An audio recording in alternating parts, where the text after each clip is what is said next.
इस कहानी की शुरुआत एक अधूरे खिलौने से होती है, लेकिन बहुत जल्दी समझ आ जाता है कि यह खिलौना असल में किसी मासूम चीज का नहीं, बल्कि टूटे हुए रिश्तों और बिखरे हुए भरोसे का प्रतीक है। एक हिस्सा किसी के पास है और दूसरा किसी और के पास, और यहीं से कहानी के भीतर छुपी दूरी और तड़प सांस लेना शुरू करती है। दिल्ली और कश्मीर के बीच फैला यह फासला सिर्फ जगहों का नहीं है बल्कि दिलों का भी है, जहां एक तरफ अमल है जिसकी आंखों में सवाल है, और दूसरी तरफ आर्यवर्धन है जिसके नाम जितना भारी उसका अतीत उससे कहीं ज्यादा बोझिल महसूस होता है। कहानी धीरे धीरे पर्दे खोलती है और हमें पता चलता है कि आर्य सर अचानक गायब हो चुके हैं, और उनके पीछे एक ऐसी सच्चाई छुपी है जो सिर्फ फाइलों और इंक्वायरी तक सीमित नहीं है बल्कि कई जिंदगियों को अंदर से हिला चुकी है। कश्मीर की ठंडी वादियों में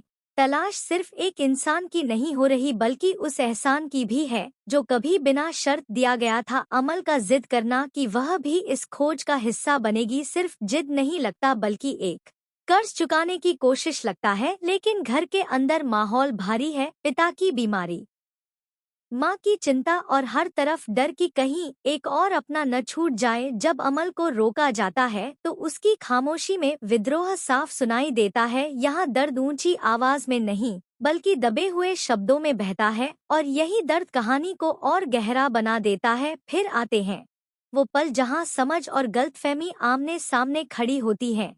कोई कहता है इतना बड़ा कश्मीर है, वहाँ क्या कर पाओगी, और कोई चुपचाप यह साबित करने को तैयार है कि हौसले का कोई नक्शा नहीं होता।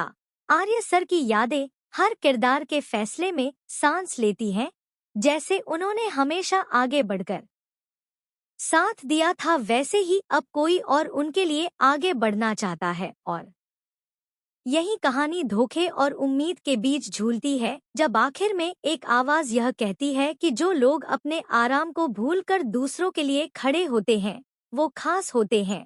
तो यह सिर्फ तारीफ नहीं, बल्कि एक आईना बन जाता है जिसमें अमल खुद को पहचानती है। आवाज में हल्की सी गर्माहट लौटती है, लेकिन खतरा अभी टला नहीं है। आर्य सर अब भी लापता है, अधूरा खिलौना अब भी अधूरा है, और दर्शक के दिल में एक ही सवाल धड़कता रह जाता है, क्या यह दूरी कभी पूरी होगी या हर रिश्ता इसी तरह अधूरा रह जाएगा। और यही बेचैनी इस कहानी को वहीं खत्म करती है जहां से असली जंग शुरू होने वाली है।